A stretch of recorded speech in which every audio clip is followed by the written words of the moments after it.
नमस्कार जी, बहुत बहुत स्वागत है आप लोगों का इस जुड़ाव के लिए। मैं संजीव शर्मा हूँ। 8:55 होने को है और दिन भर की तमाम छोटी बड़ी खबरें लेकर इस वक्त हम लोग मिलते हैं। आपका स्नेह बना रहता है, काइंडली इसको शेयर भी कर दीजिएगा। अंशुल गंगटा जी सबसे पहले जुड़े हैं, उनका स्वागत है जी। अंशुल जी, आपका तमाम खबरों पर विस्तार से चर्चा करेंगे। हुताशन शर्मा जी, MM वालिया जी, बहुत बहुत शुक्रिया आप लोगों का। इस वक्त की बड़ी खबर यह है कि रघुवीर सिंह बाली, जी हाँ, GS बाली के बेटे को HPTDC का वाइस चेयरमैन बनाया गया विद कैबिनेट रैंक। जी हाँ, इस वक्त की बड़ी खबर यह है कि उनको जो है प्रदेश पर्यटन विकास board, Himachal Pradesh tourism development corporation, HPTDC जिसको बोलते हैं शॉर्ट में, उसका उपाध्यक्ष बनाया गया है कैबिनेट रैंक के साथ। ये इस वक्त की बड़ी खबर है और ये मेरे पास अभी अभी आई है। बाकी हेडिंग में जो खबरें उनके साथ चलेंगे। The governor Himachal Pradesh is pleased to appoint Shri R.S. Bali, Honorable MLA Nagrota, as Vice Chairman of the HP Tourism Development Board.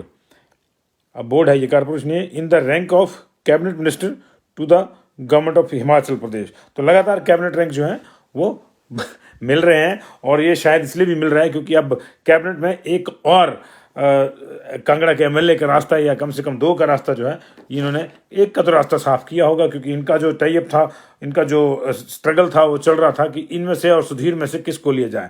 तो सुधीर की राह में जो एक और कंटेंडर था वो अब इस तरह से सेटल हुआ है। वैसे भी पहली बार जीते हैं तो माना जा रहा था कि इनको कैबिनेट मिनिस्ट्री देंगे तो निश्चित तौर से जो बैलेंस है वो खराब हो जाता है क्योंकि सुधीर सीनियर हैं। अब सुधीर अभी भी कैबिनेट में नहीं है, वो आते हैं नहीं आते हैं ये वक्त बताएगा। 3 पोजीशंस खाली हैं, लेकिन धीरे धीरे जिस तरह से पोजीशन को भरा जा रहा है तो एक कंटेंडर जो है वो घट गया है कांगड़ा का मंत्री पद का, वो उसको जो है कैबिनेट रैंक के साथ HPTDC का चेयरमैन बना दिया गया। ये इस वक्त की बड़ी खबर है जी। रघुवीर सिंह बाली को HPTDB, Himachal Pradesh tourism development board का उपाध्यक्ष बनाया गया, वाइस चेयरमैन बनाया गया with cabinet rank to the Himachal Pradesh government. ये गवर्नर साहब की सूचना है। इसके अलावा बाकी खबरों की चर्चा करेंगे। सुक्खू गवर्नमेंट 1500 करोड़ रुपए का कर्जा लेगी। धर्मशाला में भारत और ऑस्ट्रेलिया की टीमें भिड़ेंगी। टिकट कब से मिलेंगे ये भी आपको बताएंगे। सीमेंट विवाद पर कल इमरजेंसी मीटिंग बुलाई गई है, कुछ होता है या नहीं होता है देखना होगा। अब तक 10 मीटिंगें जो हैं बेनतीजा इसमें रह चुकी हैं। EV यानी इलेक्ट्रॉनिक व्हीकल अगर आप खरीदेंगे तो आपको रजिस्ट्रेशन के पैसे नहीं देने होंगे। ये पॉलिसी जारी रहेगी अगले किसी फैसले तक। सरकार जल्दी ही कृषि बागवानी आयोग गठित कर सकती है, ऐसा हम क्यों कह रहे हैं इसको डिटेल में बताएंगे। और मंडी में कोबरा गैंग की दहशत है। ये कोबरा गैंग कौन है आपकी मंडी में ये कोबरा गैंग कौन है, इसकी बात हम आपको बताएंगे। एक एक करके तमाम खबरें लेंगे। 75,000 करोड़ के कर्जे में हिमाचल प्रदेश पहले से ही है। जी हाँ, 75,000 करोड़ के कर्जे में हिमाचल प्रदेश पहले से ही है और 45,000 के कर्जे में तब था जब जयराम जी सत्ता में आए थे। जयराम जी ने भी जो है खूब कर्जा लिया और उन्होंने 26,716 करोड़ का कर्जा 5 साल में लिया। और अब बारी सुक्खू सरकार की है क्योंकि कर्ज लेके ही घी पीना है, कर्ज लेके ही हमको पेंशन देनी है, कर्ज लेके ही वेतन देना है, कर्ज लेके ही बाकी चीज़ें होनी है। हिमाचल प्रदेश की ही नहीं कई राज्यों की व्यथा है। इसलिए अब जो है ये हाँ बिल्कुल ठीक कह रहे हैं। अगर यही रफ्तार रही तो जैसे पिछली सरकार ने 26 का लिया था, अगर 25 का भी लिया तो भी 1 लाख करोड़ से ऊपर हो जाएगा। तो ये कोई इसका हल समझ में नहीं आ रहा है। लेकिन खैर फिलहाल अगली ये जो खबर है वो ये है कि वित्तीय देनदारियों को चुकाने के लिए और बाकी चीज़ें पेंशन और सैलरी भत्ते इत्यादि देने के लिए 75,000 करोड़ रुपये का कर्जा पहले है और 1,500 करोड़ का कर्जा लेने के लिए सरकार ने जो है तैयारी कर ली है। 1-2 दिन में ये चीज़ें जो है आगे की जा सकती हैं और फिर चाहे वो बाकी जो मामले हैं वो चलते रहेंगे। कैग पहले ही आगाह कर चुका है कि हिमाचल प्रदेश की जो माली हालत वो अच्छी नहीं है और मौजूदा हालात को देखते हुए सरकार को 2025-26 में ब्याज चुकाने के लिए ही, ऋण और ब्याज चुकाने के लिए ही 6500 करोड़ रुपये खर्चने होंगे। 6500 करोड़ रुपये खर्चने होंगे और ये अच्छी स्थिति नहीं है। यही नहीं, सार्वजनिक क्षेत्र के जो उपक्रम हैं उनका घाटा भी 4,000 करोड़ से आगे चला गया, जिसमें HRTC एक मेन है। तो 1,500 करोड़ रुपए का कर्जा लेने की तैयारी सुक्खू सरकार ने कर ली है। 1-2 दिन के भीतर शायद ये पेपर जो है आगे परसू हो जाएं तो पहली किस्त कर्जे की हो जाएगी। उधर खूबसूरत स्टेडियम, दुनिया के सबसे टॉप के जो खूबसूरत स्टेडियम हैं उनमें से धर्मशाला का स्टेडियम भी एक है और इसमें एक बार फिर से भारत और ऑस्ट्रेलिया के बीच में आप टेस्ट मैच की जो है प्रतिस्पर्धा देख सकते हैं। ये टेस्ट मैच मार्च के पहले सप्ताह में होना है। अभी हालांकि इसकी डिटेल अभी आई नहीं है, लेकिन ऑनलाइन टिकटें जो है 15 फरवरी से मिलनी शुरू हो जाएंगी इसकी। तो ये तब तक डेट भी आ जाएगी इसकी, 15 फरवरी से ऑनलाइन टिकटें शुरू हो जाएंगी। और इस बार जो है यूरोपीय तकनीक को अपनाया गया है, जिसको सवेयर टेक्नोलॉजी कहते हैं। बारिश वहाँ पे एक बड़ा फैक्टर रहता है, तो बारिश की वजह से मैच में कोई व्यवधान न पड़े, इसलिए यूरोपियन तकनीक को लाया गया है एचपीसीए द्वारा। और ये टेक्निक बताती है कि अगर बारिश हो जाती है तो जैसे ही बारिश थमेगी उससे 15 से 20 मिनट के भीतर पूरा ग्राउंड ऐसे सूख जाएगा जैसे यहाँ बारिश हुई ही नहीं थी, और खेल जो है दोबारा शुरू हो जाएगा। हालांकि वहाँ बारिश के मामले में इंद्रुनाग ही ज़्यादा प्रभावी रहते हैं, और एचपीसीए का जो आस्था है उन पर लगातार बनी हुई है।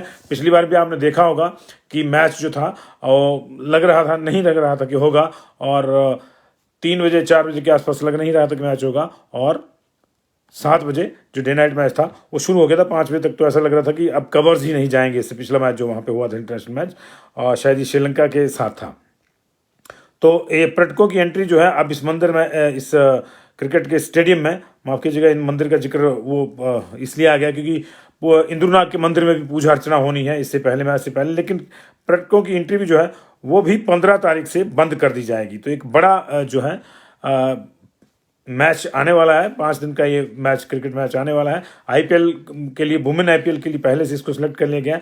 तो इससे पूरे कांगड़ा क्षेत्र की आर्थिकी जुड़ी हुई है इस स्टेडियम से। जब भी कोई इंटरनेशनल मैच होता है तो ऊना टुवार्ड्स जो है, ऊना से शुरू करके आप धर्मशाला चले आइए, तमाम होटल, तमाम ढाबे जो हैं वहाँ पे अच्छा खासा बिजनेस देखने को मिलता है। कोविड काल के बाद ये दिक्कतें झेल रहे थे सारे लोग। मुझे लगता है कि इससे एक बार फिर से ब्लूम आएगा, होटल इंडस्ट्री को ब्लूम मिलेगा, टूरिज्म इंडस्ट्री को ब्लूम मिलेगा, और अच्छा खासा जो इससे लोगों को लाभ होगा। अब बात करते हैं कोबरा गैंग की। जी हाँ, मंडी में एक कोबरा गैंग है और फिर से सक्रिय होगी। पिछले दिनों इसने थोड़ा उत्पाद मचाया था, उसके बाद ये शांत हो गई थी, लेकिन अभी इसने फिर से उत्पाद मचाया, और टैक्सी ड्राइवर इसके निशाने पर रहते हैं, लूटपाट उनसे करते हैं। और बीते दिन भी इसी तरह का जो लूटपाट है वो हुई है, और पंडोह के पास एक टैक्सी ड्राइवर को मारा गया है। आज उसके परिजन जो हैं वो आए हुए थे मंडी में उच्च अधिकारियों से मिलने, पुलिस के अधिकारियों से। और सुलेमान इसका नाम है। रात को सवारी छोड़ के वापस आ रहा था, तो कुछ लोगों ने शराब के नशे में धुत होकर उसको पीट कर घायल कर दिया, और उससे जो है कुछ सामान इत्यादि भी छीन कर ले गए। ये लोग अपने आप को कोबरा गैंग के सदस्य बताते हैं, और इनका काम यही है कि ये जो है मंडी मनाली वाला जो हाईवे है, इस पे इसी तरह से शिकार की तलाश में रहते हैं और लूटपाट को अंजाम देते हैं। लूटपाट के इस मामले को पुलिस कब सुलझाती है, कब नहीं, देखना होगा। लेकिन ये चिंता का विषय है कि इस तरह की गैंग्स अब हिमाचल प्रदेश में भी सामने आ रही हैं, और बाकायदा नाम रखे हुए कोबरा गैंग। अब ऐसे ऐसे कोबरों को पुलिस कब स्पेरा बन के पकड़ती है देखना होगा। लेकिन इससे निश्चित तौर से हमारे प्रदेश की जो है बदनामी होगी। अगर इस तरह से 2-3 वारदातें इन्होंने को बड़ी कर दी तो टूरिज्म पे भी इसका असर पड़ेगा। इसलिए मंडी पुलिस को जो है जल्दी से जल्दी इसको, मुझे लगता है, ढूंढना चाहिए। हालांकि मंडी पुलिस कितनी मुस्तैद है ये आप जानते हैं। मंडी पुलिस कि एक बड़े अफसर की अपने गहने चोरी हो गए थे, तब भी दिक्कत आई थी। उसके बाद वो जो हूच वाला मामला था, जहरीली शराब वाला मामला, उस मामले में भी जो है लगातार सारी चीज़ें होती रही, अनदेखी होती रही, और जब लोग मर गए तब जो है फिर दौड़े, और तब आपाधापी शुरू हुई। खैर, अगली खबर का रुख करते हैं। हिमाचल प्रदेश की राजधानी शिमला के डीसी ऑफिस में आज विजिलेंस ने अचानक छापेमारी करी, और इस दौरान उन्होंने वक्फ बोर्ड के स्टेट ऑफिसर को 1 लाख रुपए की रिश्वत लेते हुए रंगे हाथों पकड़ा।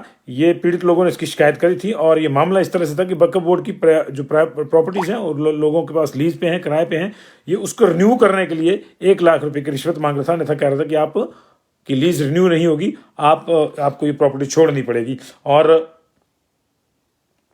1 लाख रुपए में सौदा तय हुआ था। अपने दफ्तर की बजाय इसने डीसी ऑफिस बुलाया था इनको, वहां पे ये पैसे ले रहा था, और वहीं पे जो है विजिलेंस ने छापेमारी करी, क्योंकि जिन लोगों से पैसे मांगे थे उन्होंने विजिलेंस में शिकायत करी थी। विजिलेंस ने जाल बिछाया और इसको रंगे हाथों पकड़ा। कमरा नंबर 408 में विजिलेंस ने जो है इसको बुलाया था, वहाँ जाल बिछाया गया था, और वहीं पे अभी जो है लेटेस्ट पूछताछ चल रही है। लेकिन ये पहला मामला नहीं है।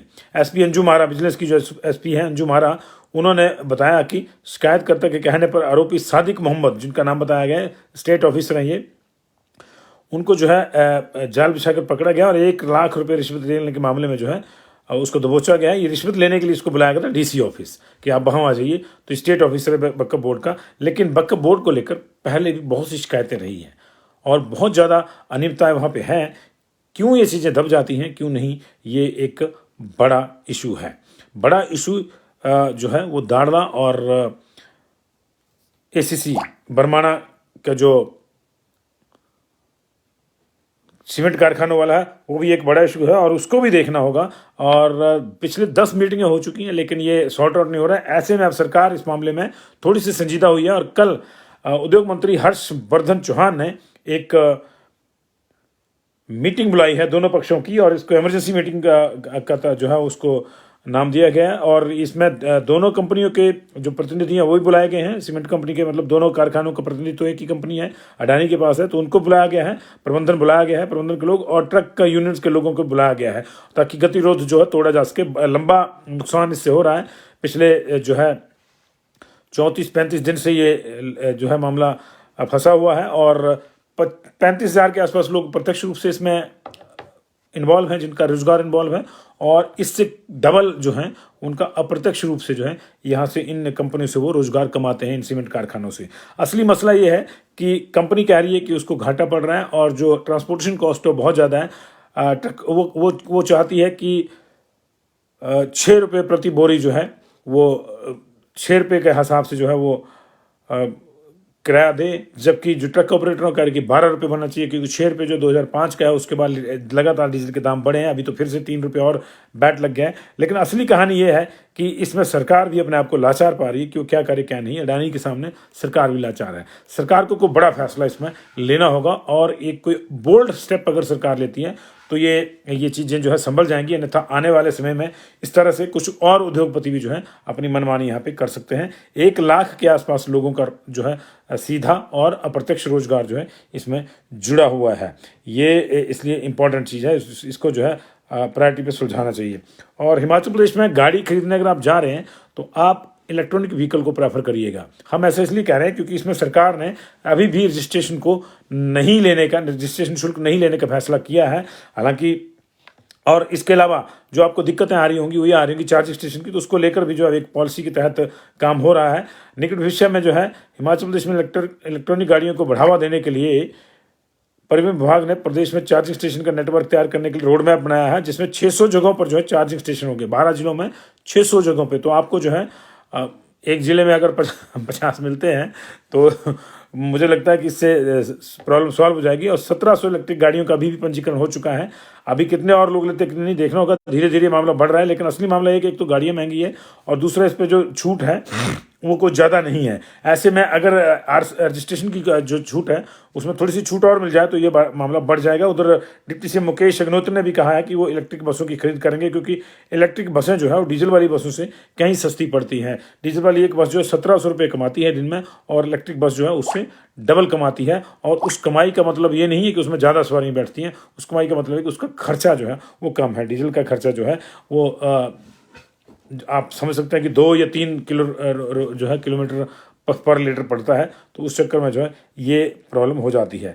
सरकार ने किसानों को और बागवानों को गारंटी दी थी कि वो अपनी फसल का, अपने खासतौर से बागवान अपने जो उत्पाद हैं उसकी कीमत खुद तय कर सकेंगे। अब इसके लिए सरकार ने कसरत करनी शुरू कर दी है और जल्द ही निकट भविष्य में आपको जो है बागवानी कृषि बागवानी योग देखने को मिल सकता है। और इसके लिए जो है बागवानी विभाग ने 24 फरवरी तक कृषि एवं बागवानी संघों को, जितने भी अलग अलग संघ हैं, उनके प्रतिनिधियों से सुझाव मांगे हैं कि क्या करना चाहिए, किस तरह से जो है राहत दी जा सकती है।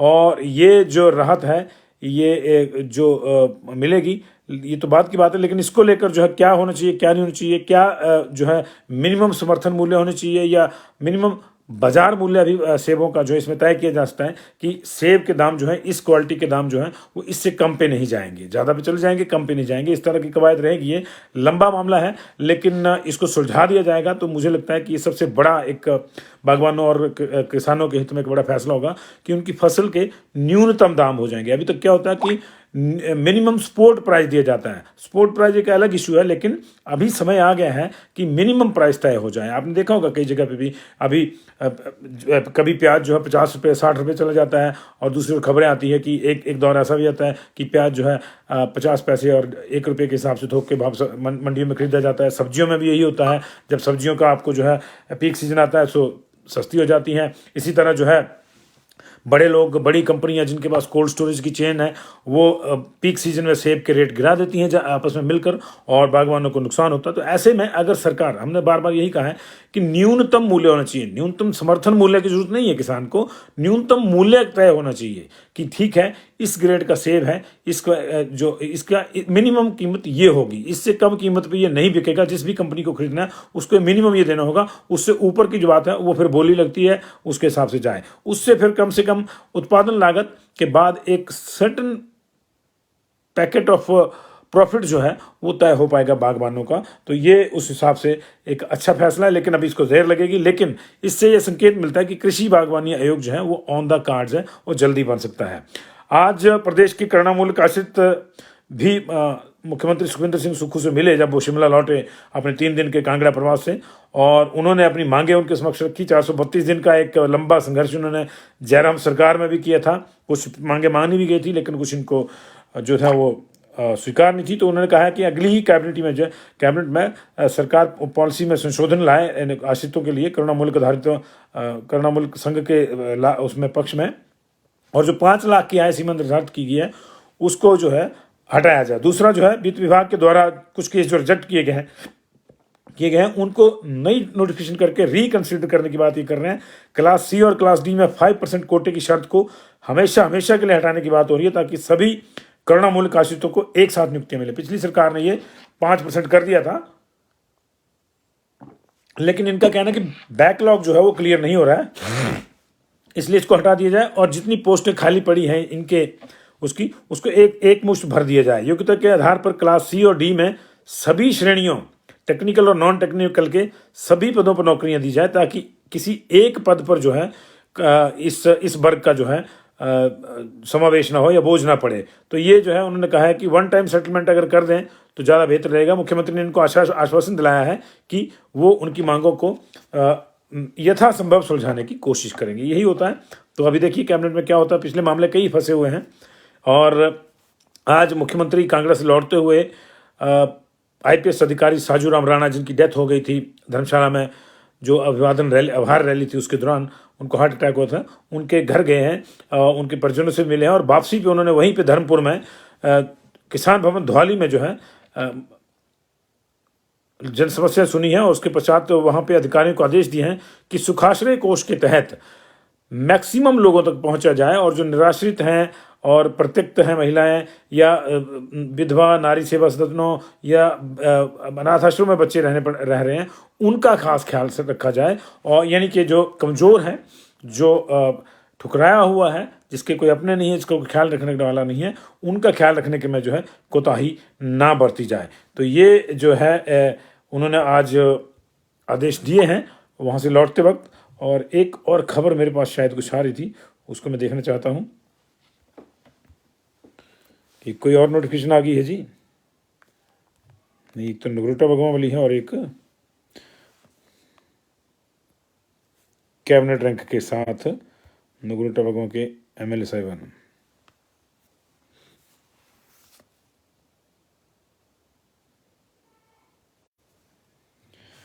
जी हाँ, तो रघुवीर सिंह बाली को जो है प्रदेश पर्यटन विकास बोर्ड का उपाध्यक्ष लगाया गया है, और इसमें कन्फ्यूजन हो गया है अभी थोड़ा सा कि उनको कैबिनेट रैंक दिया गया है नहीं दिया गया है। अभी मेरे पास जो है 2 हैं, 19/1/22 की जो है 2 नोटिफिकेशन आ गई। दिलचस्प हो गया मामला ये, 19/1/23 की और 19/1/23 की। अब ये पता नहीं कौन सी फेक है कौन सी असली है, उनको बनाया तो गया है, लेकिन कैबिनेट रैंक को लेकर जो आप क्लैरिटी जो है वो देखनी होगी। हालांकि हमारी सूचना है कि उनको कैबिनेट रैंक दिया गया है, लेकिन इससे पहले की शायद एक ये है कि जिसमें कैबिनेट रैंक की चर्चा नहीं है, और एक और नोटिफिकेशन है उसमें फिर 3 लाइनें आई हैं, उसमें कैबिनेट रैंक की चर्चा है।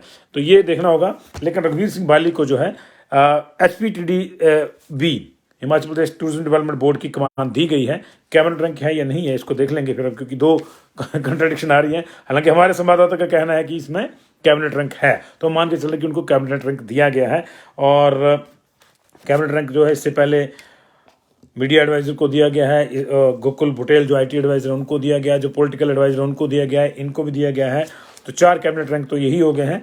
और कैबिनेट रैंक एक सम्मान होता है, ये कैबिनेट में नहीं बैठ सकते। मैं आपकी जानकारी के लिए बता दूं, बहुत से लोगों को मालूम भी होगा। तो इसका मतलब ये नहीं है कि उनको कैबिनेट मिनिस्टर की जो तनख्वाह मिलेगी वही मिलेगा उनको, जो एमएलए वाला या जो वहाँ प्रावधान उसका एसपीटीडीसी के वाइस चेयरमैन के दौरान पे है। तो ये देखना होगा इसको लेकर। लेकिन इतना जरूर है कि उनको कैबिनेट रैंक दें चाहे ना दें, लेकिन कैबिनेट की दौड़ से वो बाहर हो गए हैं। रघुवीर सिंह बाली कैबिनेट की दौड़ में थे, दिल्ली तक उन्होंने जोर लगाया। यहाँ भी माना जा रहा था कि कांगड़ा का जो इंडक्शन है मैक्सिमम लोगों का जो होना था पहले ही दिन, वो इसलिए नहीं हुआ क्योंकि ये भी रेस में थे। और इनके रेस से हट जाने का मतलब है कि सुधीर शर्मा को जो है बल मिलेगा इससे, क्योंकि एक तो कांगड़ा और दूसरा ब्राह्मण कोटे से जो मंत्री थे। तो अब जो है अब संजय रतन अभी रेस में है, वहाँ पे गोमा अपनी रेस में है, वो भी कांगड़ा से। और जो रिजर्व कैटेगरी के एमएलए का हक बनता है, 10 लोग जीत के आए हैं तो कम से कम 2 मंत्री उनको मिलने चाहिए। तो उस एंगल से जो है अभी यादवेंद्र गोमा रेस में है। और ब्राह्मण कोटे के जो 2 और बनते हैं उसमें धर्माणी तो रेस में है ही, लेकिन अब सुधीर और संजय रतन यानी एक कम हो गया है इस रेस से। ये इसका फर्क पड़ा है। तो बहुत बहुत शुक्रिया आपका, थैंक यू वेरी मच। और इसको शेयर भी कर दीजिएगा। Thank you very much.